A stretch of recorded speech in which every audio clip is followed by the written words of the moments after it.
සාධනීය බලවේගයක් ගොඩනැගීමට ඉඩකඩක් නැති වෙනකොට ඒගොල්ලන්ගේ අවස්ථාව බවට පත් වෙලා තිබෙන ජාතිවාදී අවස්ථාවක් නිර්මාණය කර ගැනීම. ඒ නිසා පොලිසිය නීතිය වගේම මේ වගේ ප්‍රශ්නවලදී මෙන්න මේ පිළිබඳව අවධානය යොමු කළ යුතුයි. නීතිය වගේම ඒ නීති ඉටු කිරීම හරහා ඇතිවිය හැකි සමාජ කැළඹීම් පිළිබඳවත් අවධානයෙන් තමයි නීතිය ඉටු කළ යුතු වන්නේ. සමහර ශාස්ත්‍ර තියෙන අපිට නීතිය සමහර ශාස්ත්‍රවල එහා බැඳුණු දේශපාලන ක්‍රියාකාරකම් පිළිබඳ සැලකිලිට භාජනය කළ යුතුයි. මේ ප්‍රශ්නේදී දැනටමත් මම අමත් ආරක්ෂක ලේකම්තුමා මහජන ආරක්ෂක පිළිබඳ ලේකම්තුමාට කිව්වා නිශ්චිත අපිට වාර්තා කරන්න කියලා මොකද්ද සිද්ධ වුනේ කියලා වාර්තාවක් එවන්න කියලා මම වාර්තාවක් ඇඳවලා තිනවා. ඒ වගේම මේ මහජන ආරක්ෂාව පිළිබඳ අමාත්‍යතුමා මේ ආරක්ෂාව පිළිබඳව මේ බුදු පිළිමය වැඩමවයි කියන තර්කය ගෙනාවේ 11:40ට ත්‍රිකුණාමල ඒ අදාළ පොලිස් ස්ථානයේ මේ බුදු පිළිමය පොලිසියට වැඩම කිරීම පිළිබඳ දාලා තිබෙන සටහන තිබෙනවා. අර පොතේ නෝට් එකක් දානවා. ඒ නෝට් එක ඉතා පැහැදිලිව තිබෙනවා ආරක්ෂාව සඳහා තමයි මේ බුදු පිළිමය මෙතෙන්ට වැඩමුවේ කියලා. ඒක මා ගාව තිබෙන මට අවශ්‍ය නම් ඒක ටේබල් කරන්න පුළුවන්. තමුන්නාසලා දැනගන්න පොලිස් පොතේ සටහන. ඒතර ඒක තමයි කිව්වේ. හැබැයි ඊළඟ තියෙන්නේ මොකද්ද? හරි ඒක ගෙනාව. ඊට පස්සේ තියෙන්නේ මොකද්ද? ඊට පස්සේ තියෙන්නේ මේ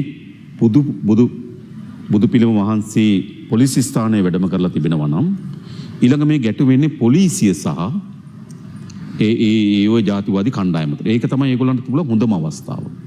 ඒ නිසා තමයි නැවත එතෙන්ට බුදු පිළිමේ වඩම්මවලා ඒ අවශ්‍ය කරන ආරක්ෂාව ලබා දීලා තිබෙන්නේ.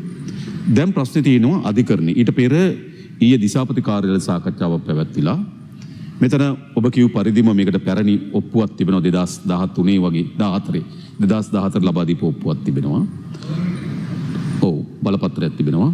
නමුත් මේක කිසිසේත්ම එතෙන් සිට දැන් අපි මේක විහාරස්ථානයක් ලෙස හඳුන්වුවට එතෙන් සිට විහාරස්ථානයක් ලෙස මේක මෑත කාලේ භාවිතා වෙලා නැහැ. මේක භාවිතා වෙලා තියෙන යම් ආපන ශාලාවකට පාවිච්චි වෙලා තිබෙනවා. ඒ ආපන ශාලාවේ ඉදිකිරීම පිළිබඳ ප්‍රශ්නයක් පැන නැගිලා ඒ ආපන ශාලාවේ නීති විරෝධී ඉදිකිරීම තියෙනවා කියලා ඒ ආපන ශාලාව නීති විරෝධී ඉදිකිරීම ඉවත් කිරීම පිළිබඳව මේ වෙරළ සංවර්ධන අධිකාරියේ අධ්‍යක්ෂ ජනරාල්වරයා නියෝගයක් ලබා දීලා තිබුණා. ඒ නියෝගයට විරුද්ධව අභියාචනයක් කරලා තිබුණා පරිසර අමාත්‍යාංශයට. පරිසර අමාත්‍යාංශ ලේකම්වරයාත් මේ ඉවත් කළ යුතුයි කියන ස්ථාවරය සඳහන් කරලා තිබුණා. ඊට පස්සේ පොලිසියත් වෙරළ සංසන අධිකාරිය මේ නාගරික සංවර්ධන අධිකාරියත් එක්ක පැවතුණු සාකච්ඡාවකදී හාමුදුරන් වහන්සේ ඉල්ලා තියෙන තව සතියක කාලයක් දෙන්න උන්වහන්සේ අපේක්ෂා කරන මේක අභියාචන අධිකරණයට යන්න සතියක කාලයක් දෙන්න කියලා. කාලෙ දෙනවා. ඒ කාලය ගත වෙන්නේ 14 වෙනිදාට. හැබැයි 14 වෙනිදා කාලය ගත වෙලා තිබුණොත් තමයි 16 වෙනිදා තමයි මේ සිද්ධිය පැන නගින්නේ. එතකොට මේක ආගමික ස්ථාන පිහිටවීම වගේම වෙනත් කතාවකුත් මේක ඇතුලේ තියෙන බව පේනවා. මොකද දැන් අපි එතන විහාරස්ථාන භූමියක් කියලා හඳුන්වනකොට පොදු ජනතාව හිතන්න පුළුවන් මෙතන විහාරයක් තිබුණා නෑ. විහාරස්ථාන හාමුදුරුවෝ වහන්සේට හිමිකම සහිත ඉඩමක් තිබුණා. නමුත් එතන ආගමික වතාවක් කරන ස්ථානයක් තිබුණේ නෑ.